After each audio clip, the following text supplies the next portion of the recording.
Hey folks, David Frost, mystrategicforecast.com. Today is Thursday, June 5th. Welcome for another episode of Common Sense Technical Analysis. So here we're looking at a chart of the euro. The reason I have this up on the screen is because today was the day where Mario Draghi and the ECB made an interest rate decision, which was big news this morning, although I don't know how much we can make out of it. So basically what they did was they went to a negative interest rate so that for banks to park money at the Fed equivalent or the central bank in Europe, they went to a negative 0.1%. So it's 1/10 of a basis point. I'm sorry, it's 10 basis points or 1/10 of 1%. So if a bank wanted to park money at the Fed or the central bank in Europe, they have to pay to do that. So they're not going to do that. So the concept or the theory behind that is that the central bank in Europe believes that they can force money out into the economy by charging the banks to park money at the central bank. Now, I don't know whether that'll work or not. I think if the banks or whoever was parking money at the Fed wanted to put money in the economy in one way, shape, or form, they would have, or they would. So I don't think anybody can be forced to do this. However, we'll see how it plays out. Net is at the time of the announcement, okay, basically the euro spiked down to 135, and then it reversed back up and finished the day at 136.6.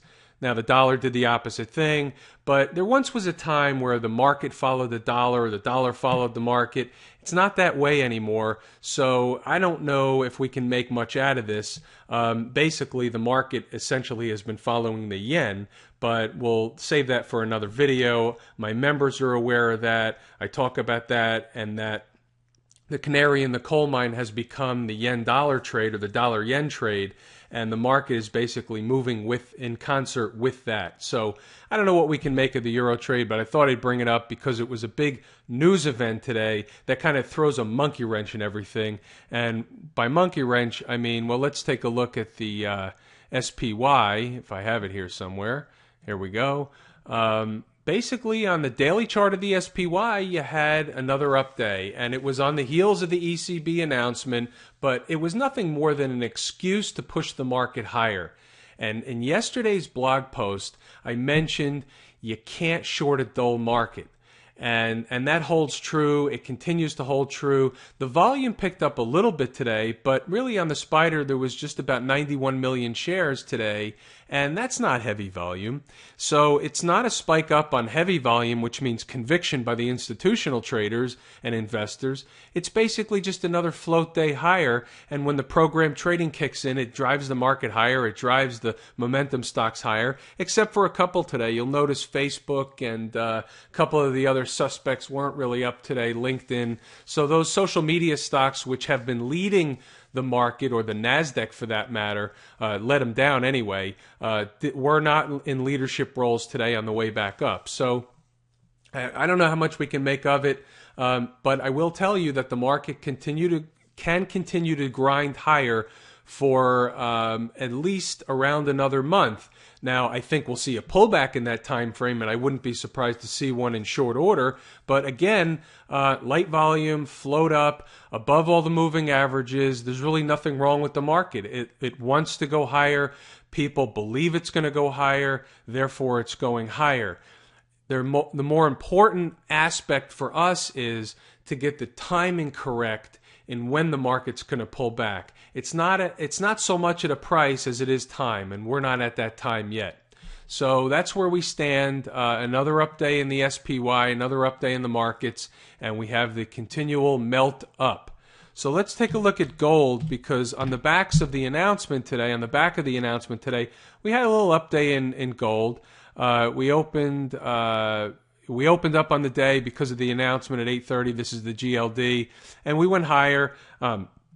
Basically, the bottom line is gold is still in a no man's land. To me, it's in a downtrend. I think it goes lower, and in fact, I think coinciding with the market selling off, I think that's when you may see a rally in gold. So between now and that point, which is around a month or so from now, I expect gold to grind lower, and I'm looking to pick gold up later on in the summer, hopefully a few dollars lower. I wouldn't be surprised to see it trade down to a double bottom here at around 115, 116 level.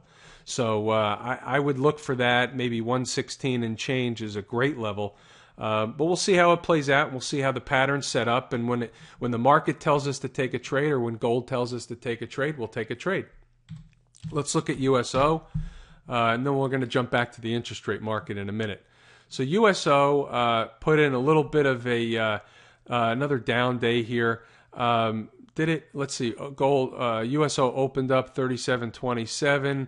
Yeah, it was up slightly on the day, but nonetheless, we still have. This is like a pullback pattern. I don't think there's anything wrong with oil. I think it goes higher, and if it starts up higher in the next day or so, I would look for us to challenge that $40 level that we can certainly see on the weekly chart. That's the monthly. Let's see the weekly chart loud and clear right here. I think we challenge this level, and at that point, we'll take a look at what it looks like, what the time frame is, and we'll decide whether it's a short. But right now, it's not a short. Gold is in, oil is in an uptrend, and we're going to respect the uptrend and go with it. We don't fight the market. We let the market tell us what to do. Let's go back to the TLT, which represents the long bond in an ETF form. And basically, you had basically a pause day. Well, this is the weekly chart, but you still had a pause day nonetheless. I think you were down about 12 cents. Basically, or up 12 cents. I'm short this, and I'm in the TBT, which is the inverse of TLT, and based on the interest rate environment, can this move higher? Can the TLT move higher one more time? Yeah, probably it can, but do I expect it to? I'm not sure. Maybe looking to take some profit off this trade pretty soon and then revisit it another time, but I'm going to let the next couple of days play out and let the market tell us what to do. So I think that's all I wanted to cover tonight. We'll leave it relatively short right here.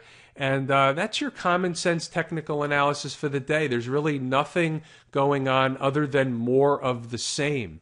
So when I see something material and I see a trade I want to put out, I'll let you guys know. But for the time being, we're going to leave it there. And that's your daily dose of common sense technical analysis. This is David Frost. Thanks for tuning in.